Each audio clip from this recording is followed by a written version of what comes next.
Bismillahirrahmanirrahim. Assalamualaikum warahmatullahi wabarakatuh. Bagaimana kabar kalian semua, para siswa, anak-anak semuanya? Semoga mudah-mudahan kalian dan kita semua senantiasa mendapatkan nikmat kesehatan, keberkahan dari Allah Ta'ala, dan senantiasa bisa menjalani hari-hari Ramadan ini dengan penuh ibadah. Di samping puasa di siang harinya, malamnya dengan sholat tarawih dan dengan qiraatil Quran. Tetap semangat untuk banyak-banyak beribadah di bulan Ramadan ini, dan jangan lupa untuk berdoa semoga pandemi ini dapat segera berakhir dan kita bisa kembali bertatap muka untuk pertama kalinya di forum offline di dalam kelas, bukan lewat metode conference saja. Baiklah para siswa sekalian, kita akan belajar bersama-sama tentang Kerajaan Majapahit. Tentu kalian semua mungkin sudah pernah mendengar Kerajaan Majapahit, bisa lewat radio atau sandiwara atau membaca komik, bahwa pernah ada di negara kita ini Kerajaan Majapahit, yang mana Kerajaan Majapahit ini mampu mempersatukan pulau-pulau seluruh Nusantara di bawah Mahapatihnya Gajah Mada saat itu, yang kemudian namanya diabadikan menjadi sebuah universitas ternama di Jogja dan juga di Indonesia, bahkan di Asia Tenggara, bahkan di dunia, yaitu Universitas Gajah Mada. Berdirinya Kerajaan Majapahit ini ada kaitannya dengan keadaan Kerajaan Singasari di masa akhir Kerajaan Singasari, yang mana saat itu melihat Kerajaan Singasari yang semakin melemah, maka dimanfaatkan oleh Jayakatwang, penguasa Kediri, Kerajaan Kediri, untuk menjatuhkan kekuasaan Kertanegara. Jayakatwang mengetahui bahwa Singasari dalam keadaan lemah, sebab sebagian antaranya masih berada di Sumatera atau Melayu. Dengan bantuan Arya Wiraraja pada tahun 1292, Jayakatwang menyerang pusat kerajaan Singasari. Kertanegara terbunuh sehingga berakhirnya Kerajaan Singasari. Nah, kemudian Raja Wijaya beserta keluarganya meloloskan diri ke Madura dan bertemu Arya Wiraraja. Atas saran Arya Wiraraja inilah Raden Wijaya kembali ke Jawa dan mengabdi kepada Jayakatwang, yang kemudian mendapatkan tanah di hutan Tarik, yang kemudian dengan cerita yang panjang akhirnya bisa mendirikan Kerajaan Majapahit. Raja-raja yang memerintah Kerajaan Majapahit ini ada kurang lebihnya 4. Ya. Yang pertama adalah Raden Wijaya. Mengangkat dirinya pada tahun 1293 sampai 1309. Ini sebagai raja pertama dari Kerajaan Majapahit yang bergelar Kertajasa Jayawardhana. Untuk memperkuat kedudukannya, Raden Wijaya memperistri keempat orang putri Kertanegara, yakni Sri Tribhuwana Neswari, Nalendra Duhita, Prajna Paramita, dan Gayatri. Kerajaan Majapahit pada masa pemerintahan Raden Wijaya aman dan tentram. Ibu kota cepat menjadi ramai. Majapahit memiliki pelabuhan-pelabuhan penting seperti Tuban, Gresik, Surabaya, dan Canggu. Kemudian Majapahit diperintah oleh Raden Wijaya, oleh Jayanegara. Mohon maaf. Yang kedua rajanya adalah Jayanegara. Kala Gemet atau Jayanegara naik tahta menggantikan Raden Wijaya pada tahun 1309. Ia bergelar Sri Jayanegara. Masa pemerintahan Jayanegara ditandai dengan timbulnya berbagai pemberontakan. Yang pertama, pemberontakan Ronggolawe 1309 dari Tuban, pemberontakan Sora pada tahun 1311, pemberontakan Nambi pada tahun 1316, dan pemberontakan Kuti pada tahun 1319.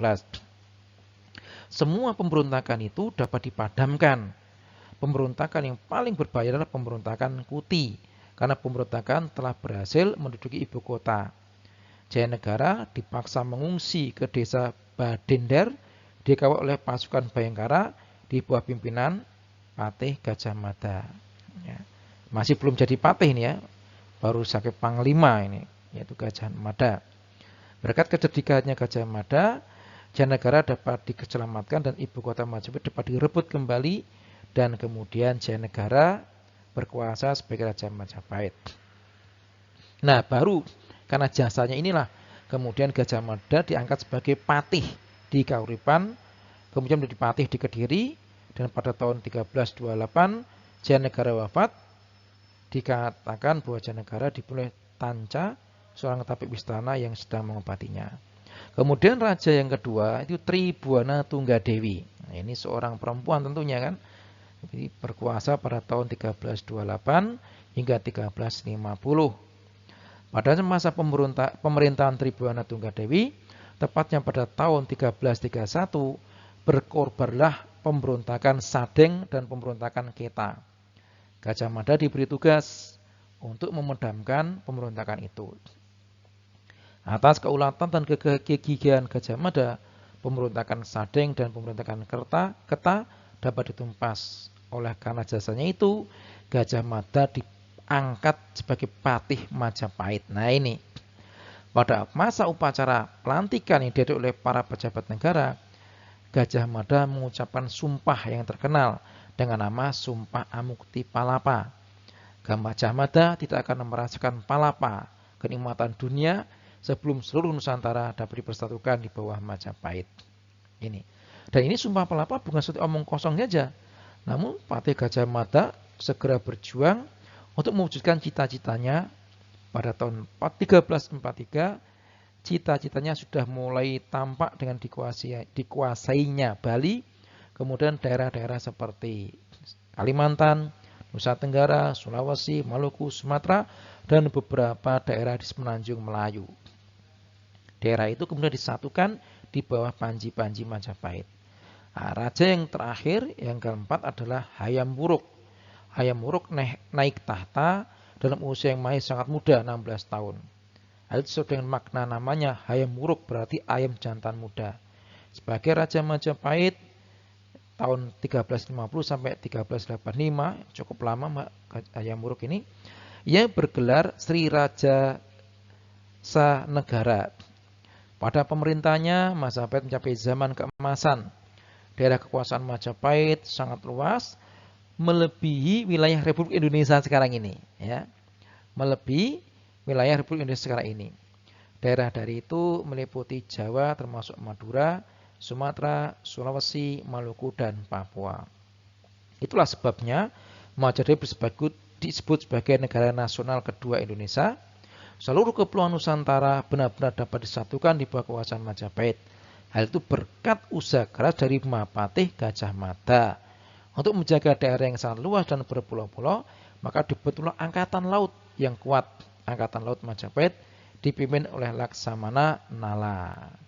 Maka pada pemerintahan Hayam Wuruk inilah mencapai banyak kemajuan. Kemajuan itu menyangkut berbagai bidang, misalnya sosial, ekonomi, politik, pemerintahan, dan kebudayaan. Kehidupan sosial ekonomi masyarakat Majapahit saat itu adalah pertanian dan perdagangan. Ini merupakan mata pencarian pokok. Oleh karenanya, Majapahit dikenal sebagai kerajaan maritim dan agraris. Pertanian dilakukan dalam dua cara, yaitu persawahan dan tegalan. Pertanian persawahan sudah dikembangkan sistem irigasi yang teratur, waduk-waduk dan saluran air sudah dibangun, dan sistem persawahan teras ring juga dikembangkan. Hasil utama pertanian adalah padi dan palawija. Untuk pendidikan yang berkembang pada zaman Majapahit utamanya adalah belajar pengetahuan agama. Padepokan menjadi tempat kegiatan pendidikan belajar pengetahuan agama.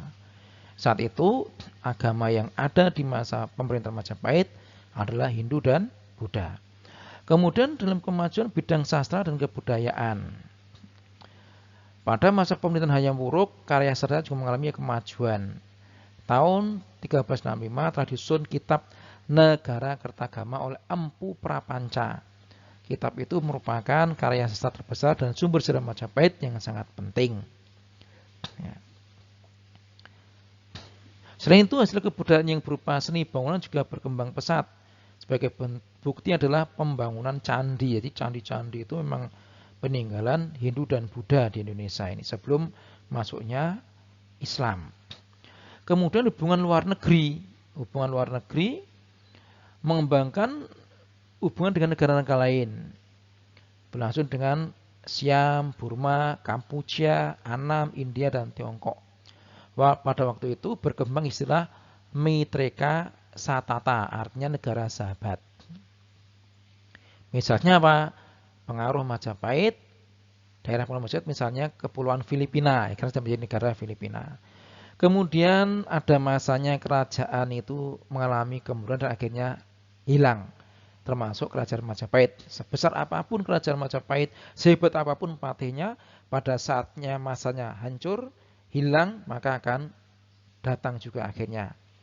Yaitu kemunduran kerajaan Majapahit dikarenakan tidak adanya pemimpin yang cakap setelah Hayam Wuruk dan Gajah Mada meninggal. Ya. Jadi setelah kedua orang ini meninggal, pasangan patih dan rajanya ini tidak ada pengganti yang secakap itu.